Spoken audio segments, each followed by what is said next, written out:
Salut bande de cervidés, c'est Ragman Knight, j'entame mon deuxième jour de jeûne, alright. Là, à la pesée, je suis à 93,6 kg ou 7 environ. Voilà, j'ai fait mon exercice de gainage que je fais tous les matins. J'ai fait mes soulevés d'haltères, tac tac tac, mes petits exercices rapidos. Une toute petite baisse dans la puissance de force, mais j'ai quand même réussi à faire les exercices jusqu'au bout, comme d'habitude normalement, ce que je m'étais fixé comme nombre de répétitions. Donc ça va, mais c'est normal, c'est normal. Donc j'aimerais faire un petit point sur le jeûne quand même. Alors, hier soir, j'avais le ventre qui gargouillait un tout petit peu. Pour le moment, pas de mal de tête chronique. Bon, il faut savoir que je reste devant un écran de télé. Voilà, je joue pas mal au jeu. Donc voilà, si j'ai mal à la tête, c'est pas forcément à cause de l'alimentation. C'est aussi à cause des écrans. Ça, c'est normal. Euh, mais pour l'instant, en fait, aucun symptôme vraiment désagréable, notoire. On est le matin, je me suis levé, je me suis couché à minuit et je me suis levé sans réveil de moi-même à 7 heures. Et je voulais faire un petit point sur le jeûne vis-à-vis que beaucoup de gens sont sceptiques. Alors je vais te donner quelques bons petits exemples qui seront peut-être parlants pour toi. C'est-à-dire que j'ai remarqué un truc, que le 95% des gens ont mis le bon sens à la poubelle. Je vais te donner le bon sens. Par exemple, je te donne un exemple. Tu as mal à la jambe, tu as vraiment une grosse douleur articulaire à la jambe. Est-ce qu'on va te conseiller d'aller courir un marathon, d'aller marcher toute la journée pour que ta jambe aille mieux? Je te pose la question. Réfléchis un tout petit peu, je te laisse répondre. Non, ce qu'on va te conseiller, c'est de te reposer. Ça semblerait la logique pure. Voilà, tu as les intestins irrités, inflammés, etc. Est-ce que tu crois que de rajouter plein de bouffe par-dessus, ça va déshériter tes intestins? Je te pose la question. Réfléchis 5 secondes. Ah ben non, justement. Qu'est-ce qui va permettre à ton corps de se régénérer, de se soigner, d'enlever l'inflammation? C'est de le mettre au repos. Au repos, ça va lui permettre justement de pouvoir faire son travail. Parce qu'on oublie que le corps, contrairement aux médecins qui traitent le corps comme une voiture, c'est une machine. Oh, une pièce est défectueuse. Allez, on ouvre, pof, pof. Allez, on change le cœur, pam. Oh, un poumon ne marche pas. Allez, on ouvre, pof, pof, on change. Non, ça marche pas comme ça. Le corps, heureusement pour nous, c'est un truc qui est vivant. C'est vivant, on est vivant. Et vu que justement, on n'est pas des voitures, on n'est pas des machines, le corps est vivant et le corps, justement, est merveilleux. Merveilleux dans le sens où il se guérit tout seul. Incroyable, incroyable. On n'y aurait pas pensé nous-mêmes. Bah ouais, on a des anticorps, des globules, des machins. Tu vois, tout est fait en fait. Même quand tu es dans un jour comme ça, tu ne manges pas. Le corps est magnifique, pourquoi? Parce que le surplus de graisse que tu as, qu'est-ce qu'il va faire le corps, vu qu'il est intelligent? Il va le transformer en énergie.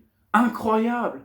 On aurait cru que justement, on ne mangeait pas pendant une journée, on mourrait. Non, on ne meurt pas. Parce que le corps est incroyable, c'est une machine merveilleuse qui s'est dit, j'ai des réserves. Ces réserves, je peux les utiliser pour fonctionner tout à fait normalement.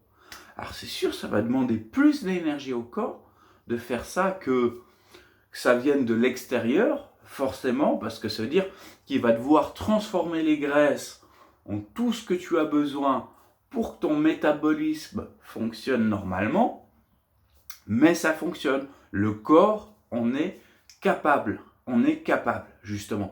Et la preuve d'un corps en bonne santé, c'est sa capacité à l'adaptation. Voilà. Un corps en bonne santé a une capacité d'adaptation. Un corps en mauvaise santé, justement, dès que tu lui donnes un petit stimuli qui va trop le déranger, bah, il va plus s'adapter. Parce qu'il est tout gangréné, cancéreux, en train de crever. Il est en train de crever. Donc, pour soigner son corps, hein, c'est sûr que c'est pas en bouffant des hamburgers, des kebabs et toute cette merde de bouffe industrielle que tu vas apporter du soin à ton corps. Ça me paraissait logique, hein. C'est pas en buvant des sodas et toutes ces merdes. Moi, j'ai arrêté les sodas. C'est-à-dire, mon seul petit péché mignon encore, c'est vrai que j'aime bien me boire des bières de temps en temps. Je limite ma consommation et un petit verre de vin aussi. J'avoue que c'est un truc que j'aime beaucoup. Mais tout le reste, j'ai coupé. Hein, tout le reste, j'ai coupé. Et tu vois, en vue des résultats ultra positifs que j'ai grâce à ce changement d'alimentation, grâce à ce changement de mode de pensée et de faire, je le vois, je suis plus en forme. Bon, il y a des jours où j'ai pas la patate, mais ça n'a rien à voir, c'est juste que j'ai des problèmes dans ma vie hein, aussi. Il faut savoir que malheureusement, mes soucis ne se résument pas à simplement bien manger et faire un petit peu de sport. Hein. Si c'était que ça la vie, ce serait la belle vie, honnêtement, ce serait la belle vie. Mais comme je vous le dis, franchement, je vois sur moi que mon corps se sent mieux. Je me sens mieux. J'avais mal à des organes. Il y a des organes qui me faisaient mal, carrément, tu sais. D'un coup, j'ai le foie, ça me tirait, tu vois. Là, maintenant, rien que dalle. Ça va mieux, ça va vraiment mieux. Tout ça pour te dire, au final, qu'est-ce que je dois croire quoi? Un médecin qui en a rien à foutre de ma santé. Je te donne un petit exemple. Les médecins, pourquoi ils en ont rien à foutre de votre santé? Parce que pour eux, vous êtes des voitures. Vous êtes des voitures. T'as mal quelque chose? Ah, t'as une inflammation? Vas-y, prends des médicaments. Mais si vous avez une inflammation, hein, l'inflammation, ça sert à quoi? Ça dilate tous les tissus spongieux, etc. Et c'est pour que le sang puisse passer plus rapidement dans la zone pour justement que la zone puisse se soigner plus vite. L'inflammation, c'est pas se dire « Oh, ça me dérange, c'est pas esthétique, donc je prends des médocs, pam, et comme ça j'ai plus d'inflammation. » Vous traitez pas le problème de cette manière-là, vous traitez rien. Laissez votre corps faire le travail. Laissez-le justement se soigner. Vous tombez malade, automatiquement vous vous bourrez de médoc.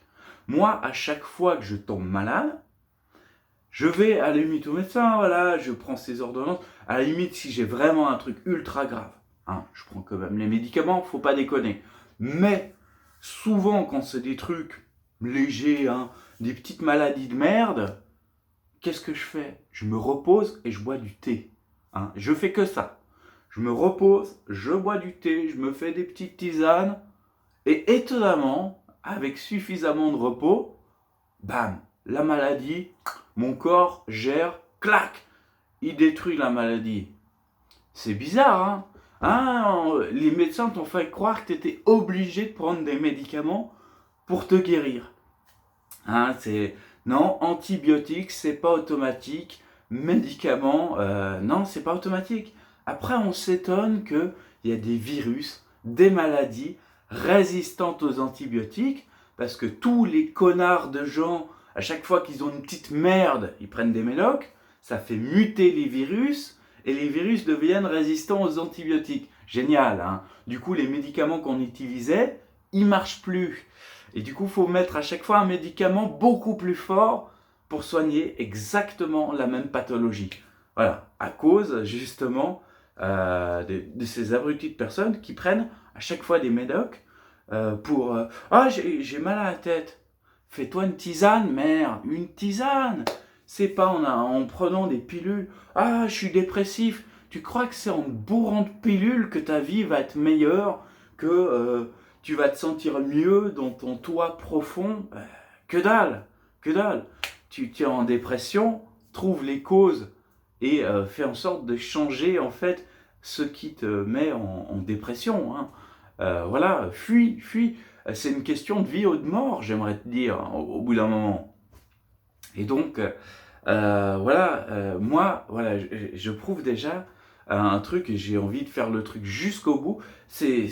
En fait, les gens qui sont dans la débilité du monde actuel de considérer le corps comme une voiture. Oh, les pneus sont usés, on change les pneus, hop, hop. Non, non, ça marche pas comme ça. On est vivant. Ça, c'est vivant, ça, c'est pas mort.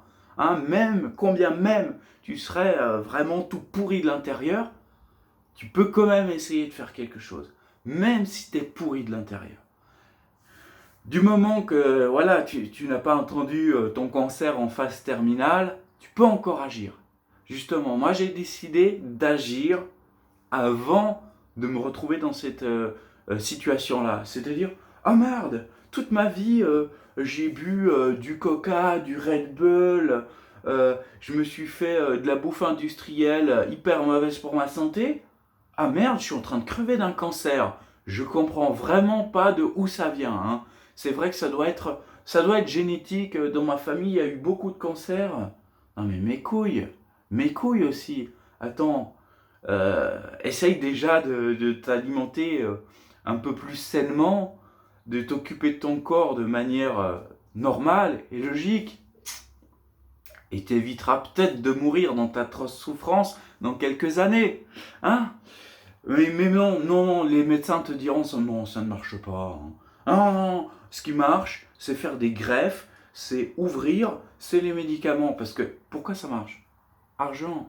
Tout est une question d'argent. Hein. J'aimerais dire que presque, hein, c'est un cercle vicieux que les gens, hein, les industriels qui te vendent cette bouffe qui n'est pas faite pour ton corps, qui n'est pas faite pour toi, qui est faite pour te tuer. Cette nourriture qui est faite pour te tuer, bah, les médecins sont très contents. Car comme ça va leur faire plein de pognon, ça va faire plein de malades, ça va faire plein de gens qui vont crever et qui du coup vont payer des traitements hyper chers pour des cancers et des machins. Moi j'aimerais dire, c'est vrai, la médecine c'est quand même bien. Mais au bout d'un moment, j'aimerais dire, quand on doit mourir, mourons. Hein, mourons, c'est la nature, c'est normal, c'est comme ça que ça se passe. Tu crois que le pygmée, quand il a un cancer, il fait comment le pygmée? Hein? Bah il crève. Voilà, il crève. Il faut revenir à du un petit peu plus logique. Alors après, c'est vrai, je vais pas cracher sur le fait de quand même se sauver la vie. Hein. Je suis d'accord, si on peut se sauver la vie et vivre un peu plus longtemps de manière décente, j'entends bien de manière décente, parce que moi, vivre mes derniers instants cloué dans un lit en train de crever avec plein de machines qui me pompent le sang, qui me font des trucs, ça m'intéresse pas. Tu vois, est-ce que ces derniers instants vont être des instants de bonheur? Je te pose la question. Pour moi, pas. Ah, je préfère claquer dans la nuit, ne pas me réveiller, et voilà, et c'est fait. Et j'ai pas eu 6-7 mois, 1 an de descente aux enfers, personnellement. Après, chacun fait ce qu'il veut par rapport à ça. Hein. Certains rêvent de mourir dans un lit d'hôpital à brancher à un tas de machines. C'est votre rêve à vous, c'est pas mon rêve. Mon rêve, c'est de mourir dans mon sommeil quand je serai vieux. Ça, c'est effectivement le rêve que j'affectionne. Tu vois, tout simplement, pouf, la machine s'arrête, c'est fini. T'étais trop vieux, c'est fini. Voilà, ça, c'est mon putain de rêve. Et ce rêve, je vais faire en sorte de réussir à l'atteindre. Hein, tout simplement. Voilà, moi je me donne les moyens d'arriver au résultat que je désire. À vous de vous donner les moyens. À vous de vous donner les moyens. À vous de vous remettre en question. Remettez-vous en question. Réfléchissez. Voulez-vous écouter la médecine qui vous considère comme une voiture? Ou voulez-vous écouter votre corps qui est vivant et qui peut vous sauver vous-même? Parce que votre corps, c'est votre maison. Hein? Vous soignez votre maison, elle va durer longtemps. Vous tuez votre maison, vous mettez de la peinture au plomb, hein? Eh ben, ça va pas être terrible. Ça va pas être terrible, les gars. C'est normal, c'est normal. Donc moi, hein, je suis bien remonté contre les gens qui sont là. Oh mon Dieu, tu vas mourir, tu fais un jeûne de 3 jours. Oh voilà. Je suis tellement heureux de voir qu'il y a ce genre de débiles que ça me motive encore plus à aller jusqu'au bout de mon expérience. Et je rappelle que je n'ai pas fait de descente alimentaire. La descente alimentaire d'une semaine, c'est juste histoire de souffrir une semaine supplémentaire. La remontée alimentaire, c'est histoire de souffrir encore une semaine supplémentaire. Non, vous pouvez faire un jeûne comme ça, bam, du jour au lendemain, à condition d'avoir un petit peu de mental. Tout est dans le mental. Tout se passe dans la tête. Je l'ai dit, je le redis, et mon but est de le prouver. Donc je suis à mon 2e jour de jeûne, on est le matin, on est maintenant peut-être à 8h du matin, mais tout ça pour vous dire, vraiment, tu vois, et en plus je continue mes exercices, avec les haltères, le gainage, je continue. Pourquoi ? Parce que pendant ces jours de jeûne, je veux éviter à tout prix que le corps se nourrisse des muscles. Normalement, ce ne sera pas le cas, mais normalement, le corps est assez intelligent. Prioritairement, il va s'attaquer au gras, qui est vraiment la source d'énergie. Et vraiment, quand tu seras tout sec et que tu auras atteint ton poids idéal, après là, il va commencer à prendre ce qui reste. Donc, il va se nourrir du muscle. Mais ce n'est pas l'effet voulu, bien évidemment. C'est pour ça que moi, je continue à faire des exercices, etc. pendant mon jeûne, parce que je veux vraiment qu'il n'y ait pas de perte musculaire, voire même une augmentation de la musculature, même en période de jeûne.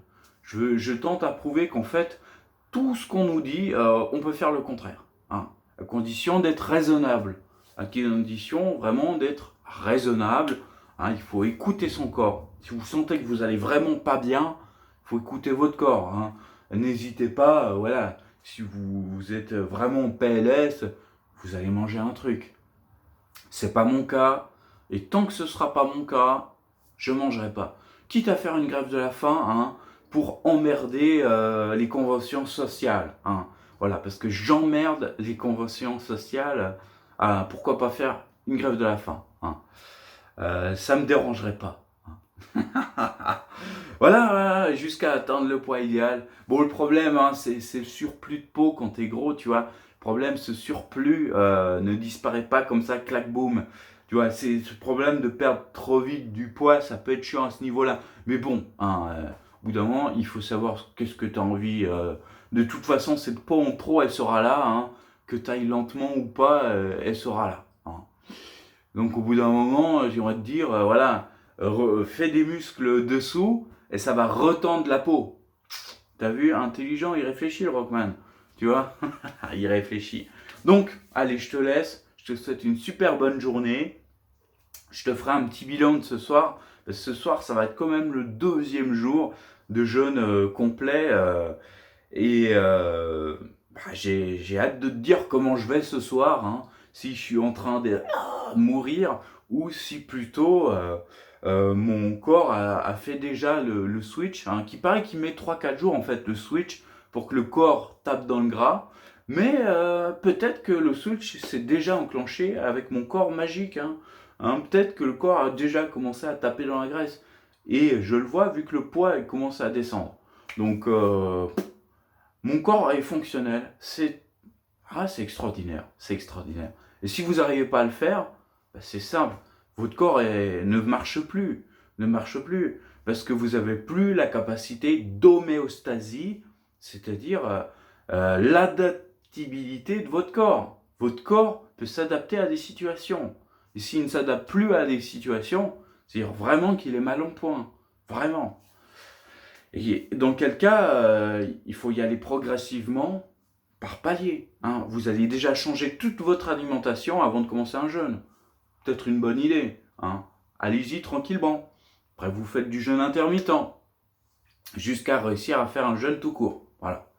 Allez, sur ce, j'espère que ça t'aura grandi dans ton esprit. Tu n'es pas une voiture, je te le redis, tu n'es pas une voiture. Tu es un être vivant.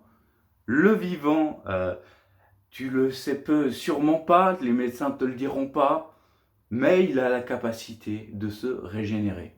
Extraordinaire, c'est magique. Je ne vais pas te dire que les dents vont repousser, mais ton corps peut quand même faire quelque chose. lui-même, tout seul, comme un grand. Allez, sur ce, ciao, ciao, ciao, ciao. Bonne journée à toi. Bye, bisous.